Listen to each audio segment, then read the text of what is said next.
मैं गोरा क्यों नहीं हूँ, आजकल के ज़माने में ट्रेंडिंग है, ट्रेंड कर रहा है। बहुत से लोग ये सोचते हैं, स्पेशली यंगस्टर्स, उसमें भी गर्ल्स, के फेयर स्किन अच्छी होती है तो मैं गोरा और हो जाऊं। गोरे लोग भी सोचते हैं मैं और गोरा हो जाऊं, जो कि गलत है। तो इसके लिए बहुत सी चीज़ें, इसका फ़ायदा उठाते हुए बहुत सी कंपनियां अपनी ऐसी प्रोडक्ट्स ला रही हैं जो ना हमने कभी पढ़ी ना सुनी, और आज वो ट्रेंडिंग है। जैसे हमने इंजेक्टेबल विटामिन सी का यूज़ नहीं किया, अब वो इंजेक्टेबल विटामिन सी यूज़ हो रहा है, ग्लूटाथियोन को स्टेबलाइज कर रहे हैं, और जिन्हें कितनी फेस के एप्लीकेशंस आ रहे हैं उनमें वो कोलेजन मिला देते हैं, घुमा फिरा के कोलेजन ग्लूटाथियोन के बीच में ही सब चीज़ें चल रही हैं। तो इससे बचना है, क्योंकि गोरी स्किन जो है कम डेवलप्ड होती है मेडिकल के एतबार से, और डार्क स्किन जो है वो ज़्यादा डेवलप्ड कहलाती है।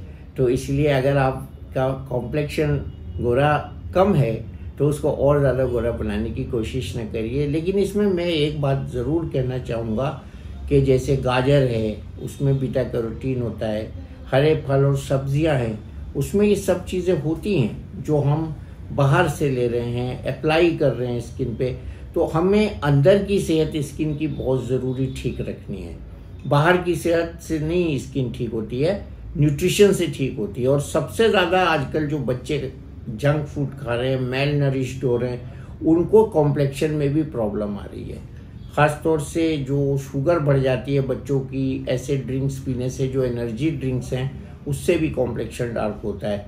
और सबसे बड़ा कारण है स्ट्रेस। तो जब तक आप डी स्ट्रेस नहीं होंगे आपका कॉम्प्लेक्शन डार्क रहेगा, आपकी स्किन में झुर्रियाँ पड़ जाएंगी, आप हेल्दी नहीं लगोगे और आप डिप्रेस लगोगे। तो फेशियल एक्सप्रेशन से हमको पता लग जाता है कि ये बच्चा ठीक से खाना खा रहा है कि नहीं, इस बच्चे की नींद पूरी हो रही है कि नहीं, ये बच्चा डिप्रेशन में तो नहीं जा रहा है। और इसकी वजह से बहुत से एक्सक्यूजेस भी होते हैं बच्चों में।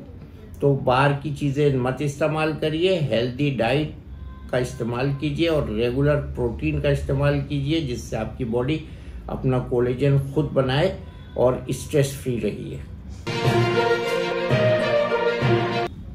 जो बच्चे आज एनर्जी ड्रिंक्स ज़्यादा ले रहे हैं उनको किक मिलता है, उसमें कैफीन टाइप की चीज़ें होती हैं, और उसके साथ एक कैन जो कि 200 ml का होता है उसमें 30 ग्राम शुगर होती है। वो शुगर जो है वो स्ट्रेस प्रोड्यूस करती है बाद में, और वो स्किन में रिंकल्स प्रोड्यूस करती है, क्योंकि ये सारे ड्रिंक्स जो है इंक्लूडिंग बियर डिहाइड्रेट करते हैं। तो बच्चों की स्किन को, कॉम्प्लेक्शन को ख़राब करती है। शुगर की वजह से एक्नेथोसिस हो जाती है, जैसे कि बहुत बार हमने डॉक्टर सरीन से सुना है वीडियोस में कि वो दूर से ही लीवर की डिजीज़ डायग्नोस कर देते हैं। उसकी डायग्नोसिस बताते हैं कि स्किन के, ख़ास तौर से गर्दन की स्किन के पीछे ब्लैक पिगमेंटेशन हो जाता है, छोटे छोटे दाने हो जाते हैं, और ये पूरी स्किन में भी हो सकता है। तो कॉम्प्लेक्शन डार्क हो जाता है, लीवर ख़राब हो जाता है, हाइपरग्लाइसीमिया से परसिस्टेंट होता है, डायबिटीज़ आगे चल के हो जाती है, और वेट गेन तो होता ही है। तो बिल्कुल भी ये एनर्जी ड्रिंक्स जो हैं और कैन ड्रिंक्स कोई भी हों, उन सब में शुगर बहुत ज़्यादा होती है। चाहे वो कितना भी उसमें छुपाएं, किसी न किसी फॉर्म में शुगर ज़रूर होती है। हमारे चैनल आई ऑफ ट्रुथ को सब्सक्राइब कीजिए YouTube पर, इसे फॉलो कीजिए Facebook पर, Instagram पर, Twitter पर और कू पर। हमारे चैनल के बारे में फीडबैक देने के लिए हमें मेल कीजिए ioftruth.6@gmail.com पर।